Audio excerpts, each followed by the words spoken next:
So it's 6:50 on a Saturday, and I'm at the school to do something I've done about a dozen times before, which is proctor the ACT.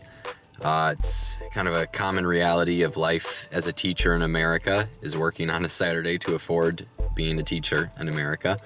But I'm here a half hour earlier than usual because I need to get my temperature checked. Because today I'm proctoring the ACT for the first time during a pandemic. And we're gonna see, with school supposed to open in about a month, just how possible this is. Well, here we go.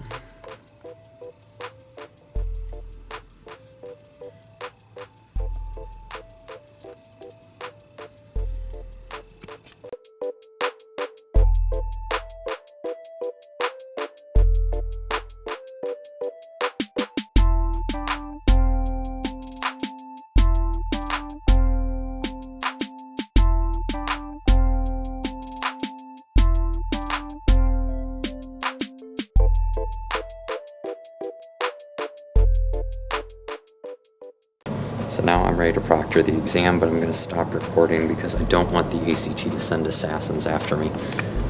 We'll talk after the test.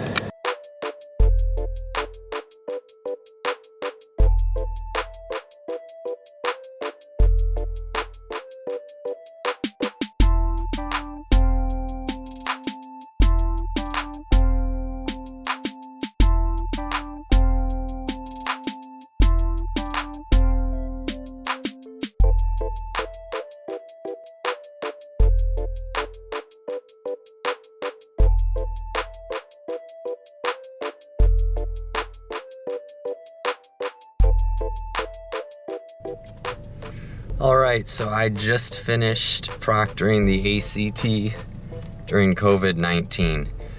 My ears feel like they're gonna fall off, and it was quite difficult to speak with a mask. My whole jaw is clenched.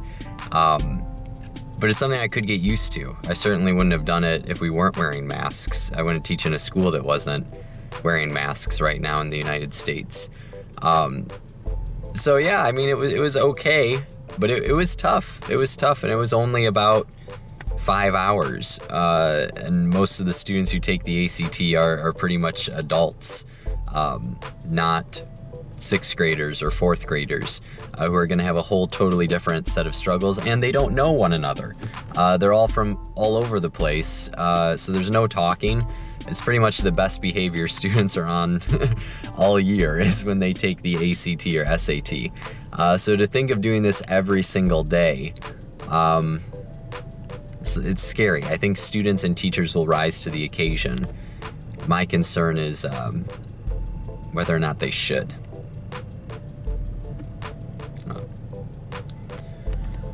But I'm tired. I'm gonna go get lunch. Driving home, it started to rain. I was grateful to have made it to the car, but I couldn't help but feel that a much larger, more dangerous storm was approaching. I was proud of the way the faculty and students had handled the test, but there's no denying that this was the closest I had stood next to a stranger in nearly 4 months. I wondered if the students felt the same way, and if they did, how it must have influenced their test taking. As we've spaced out our desks as far as possible, the distance between where the teacher instructs and where the students sit is greatly diminished. I wonder how this will affect teachers and students alike when they return to teach and learn. I'm still in my 20s and, to the best of my knowledge, relatively healthy, but these factors are no guarantee for safety. I wonder about my colleagues, my friends, and their 50s, 60s, and 70s who will be returning to the classroom in a month's time. Headlines are coming in daily, warning of what every teacher already knows. Schools are giant incubators, and with large groups of students come lots of sickness. But that's pretty much the extent of what educators know about infectious diseases. School administrators and superintendents are not trained to calculate the human cost of reopening their schools during a pandemic, but a lack of central leadership has forced them to do just that. Compounding to the absurdity, the actual experts at the CDC have been barred from testifying on the subject. The reason? Because the Trump administration knows what they will say.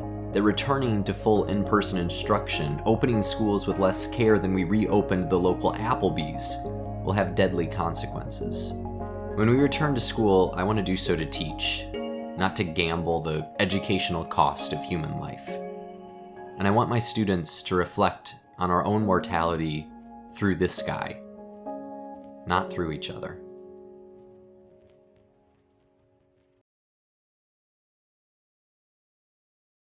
Hey, thank you so much for watching the video. If you're a regular viewer, don't worry, I'm not becoming a vlog channel. This is just something that was really near and dear to my heart and has been on my mind a lot for a long time now, so I wanted to make a video about it. I also wanted to make this video to gain some perspective from you, my viewers. I know a lot of my viewers are teachers or students themselves, so I'm wondering what your area is doing in terms of education with COVID-19. And one of my absolute favorite things about this channel is how many of my viewers come from outside of the United States, that there's this real global community on this channel. So I'm curious, what have you done in your country? Have you gone back to school yet? And if so, what does that look like? How has it been different for you? Again, thank you so much for watching. Stay safe out there and happy reading.